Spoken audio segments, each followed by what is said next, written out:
예타는 시점 검토 제안했는데 종점 바꾼 국토부. 김성진 기자. 김건희 씨 일가 특혜 의혹이 불거진 서울 양평고속도로의 시점 변경을 하남시가 수차례 제기했지만 국토교통부가 묵살한 가운데 예비 타당성 조사 보고서에서 시점인 하남시 가밀 JCT 검토를 제안하고 종점 변경에 대해서는 언급하지 않은 것으로 17일 확인됐다. 당초 예타 보고서에서 시점 변경만 언급하고 종점 변경을 언급조차 하지 않았음에도 종점을 일사천리로 바꾼 의도가 무엇인지 해명이 필요해 보인다. 시민언론 민들레가 입수한 2021년 서울 양평고속도로 건설사업 예타 보고서는 사업의 추진 배경 및 목적에 대해 본 사업은 경기도 하남시 가밀동에서 경기도 양평군 양서면까지의 약 27.0km 구간의 왕복 4차로 고속도로를 신설하는 사업이라고 밝히고 있다. 원안인 양평군 양서면 종점안을 단일안으로 명시한 것이다.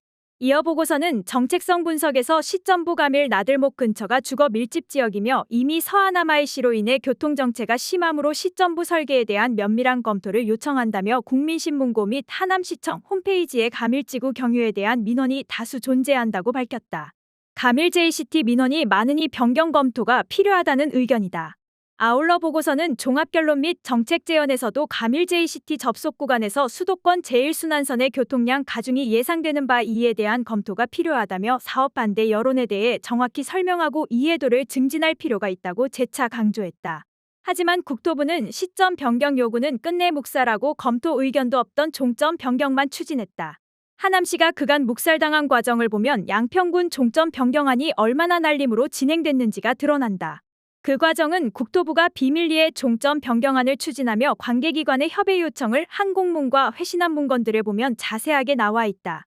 지난해 7월 18일 국토부의 노선 협의 제안을 받고 양평군이 예타 보고서에도 없었던 고속도로 노선 3개안을 단 8일 만에 뚝딱 만들랬던 그 시기, 하남시도 국토부의 노선 협의 제안을 받았다. 시는 같은 해 8월 9일 노선 계획과 관련 고속도로 시점을 서하남IC 입구 사거리 위치로 변경해달라는 의견을 회신했다. 당시 하남시는 국토부의 노선 계획안 관련 협의 의견 문건을 회신하면서 가밀지구 입주, 3기 신도시 교산지구 지정 등 주변 여건에 많은 변경이 있었으나 입주가 완료된 가밀지구 지상구간 노출부 2개소 존재 및 상가 구간 저심도 통과는 주변 상가와 아파트의 소음, 분진 등 주민 주거환경 악화로 집단 민원 발생이 우려된다는 의견을 제시했다. 또한 하남시는 같은 의견서에서 위례 4차선, 가밀 4차선, 서울 양평 4차선이 오륜사거리 직전에서 하나로 합쳐지게 되고 최근 환경영향 평가를 진행 중인 시흥, 송파 민자고속도로도 시점부가 오륜사거리로 대혼잡이 우려되며 서울시 협의시 하남시 구간의 시점부 설치 요청이 예상되어 지자체 간 갈등 발생이 우려된다고 했다. 그러면서 서하남IC 입구 사거리 주변은 자연녹지 지역으로 진출입로 확장에 유리하고 12차선으로 서울과 하남시의 연결도로 중 가장 넓은 도로 폭을 가지고 있어 기존 도로 확장과 차량 정체 최소화에 유리하다며 서하남IC 입구 사거리를 대안으로 제시했다. 상습 정체 구역인 서하남IC의 교통량을 사거리 이전에 분산해 정체를 개선할 수 있다는 의견도 덧붙였다. 국토부가 김건희 씨 일가의 땅이 몰려있는 강상면 병산리를 종점으로 하는 단일안만 가지고 2차 관계기관 협의를 진행했었던 올해 1월에도 하남시는 미시적 교통 시뮬레이션 분석 시 서하남IC 및 인근 교통소통 마비가 예상된다는 의견서와 함께 주민 1만 200명이 연명한 서울 양평고속도로 가밀지구 관통 반대 성명서를 제출했다.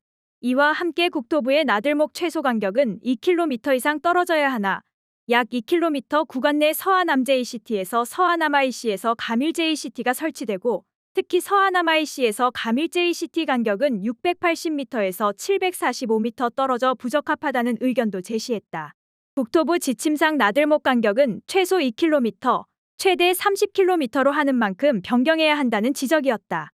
하지만 지난 5월 8일 국토부가 내놓은 전략 환경영향평가 항목 등의 결정 내용에는 시점부가 그대로 가밀 JCT로 명기된 채 종점부만 김건희 씨 일가의 땅이 몰려있는 강상면으로 변경됐다. 적극적으로 의견을 제시하고 주민들의 민원이 제기된 하남시 제안은 무시되고 주민 의견도 없었던 양평군만 종점이 변경된 것이다.